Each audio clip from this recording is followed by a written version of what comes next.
ప్రభుత్వ ఆస్తులను తాకట్టు పెట్టడం అనేది ప్రభుత్వం యొక్క దిగజారుడుతనానికి దిక్సూచి చూపిస్తుంది. ఒక చేతగాని ప్రభుత్వమే ప్రభుత్వ ఆస్తులను తాకట్టు పెడుతుంది. అసమర్థ ప్రభుత్వమే ప్రభుత్వ ఆస్తుల్ని తాకట్టు పెడుతుంది. అది తమ యొక్క ప్రభుత్వ దిగజారుడుతనాన్ని తెలియజేస్తుంది. ఇది ముమ్మాటికి జగన్మోహన్ రెడ్డి యొక్క అసమర్థత, అందులో ఎటువంటి సందేహం లేదు. భారతదేశపు తాత్కాలిక ప్రధానమంత్రి అయిన చంద్రశేఖర్ గారు 1991లో మనకి ఫారెక్స్ లోన్స్ తక్కువ నిల్వలు తక్కువ ఉండేసరికి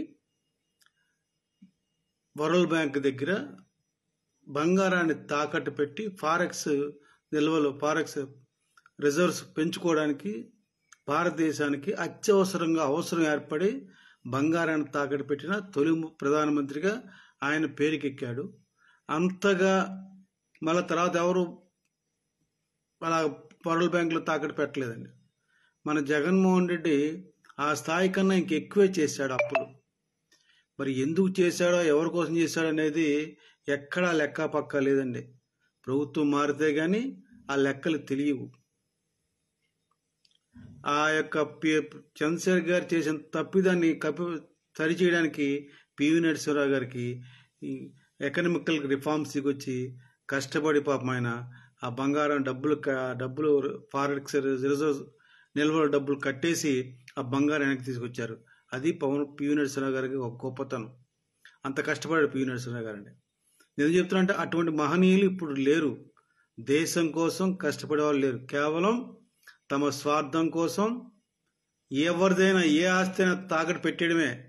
ఇంత నీచమైన పరిస్థితుల్లో ఆంధ్రప్రదేశ్ ప్రభుత్వం ఉండడం చాలా సిగ్గుచేటండి. ఒక్కసారి గమనించాలి ప్రజలందరూ.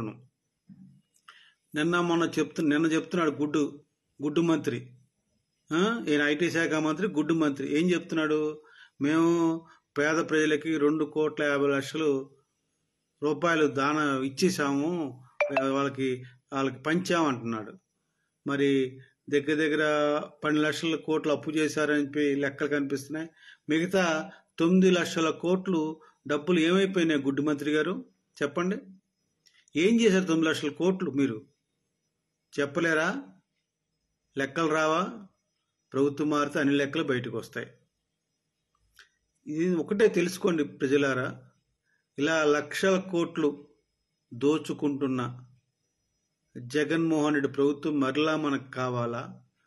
జగన్మోహన్ రెడ్డి మరలా మనకి ముఖ్యమంత్రిగా కావాలా వద్దా అనేది, లేకపోతే జగన్మోహన్ రెడ్డికి భయ చెప్పాలనేది నిర్ణయించుకోవాల్సింది మీరే తెలుగు ప్రజలారా. ఒక్కసారి ఆలోచించండి.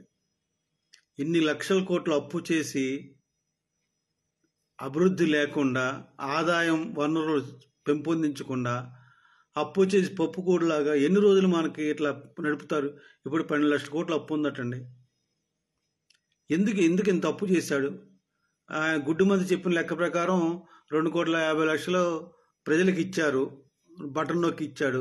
మిగతా 9,00,000 కోట్లు ఏమైనాయండి? ఒక్కసారి ఆలోచించండి, దయచేసి ఒక్కసారి ఆలోచించండి.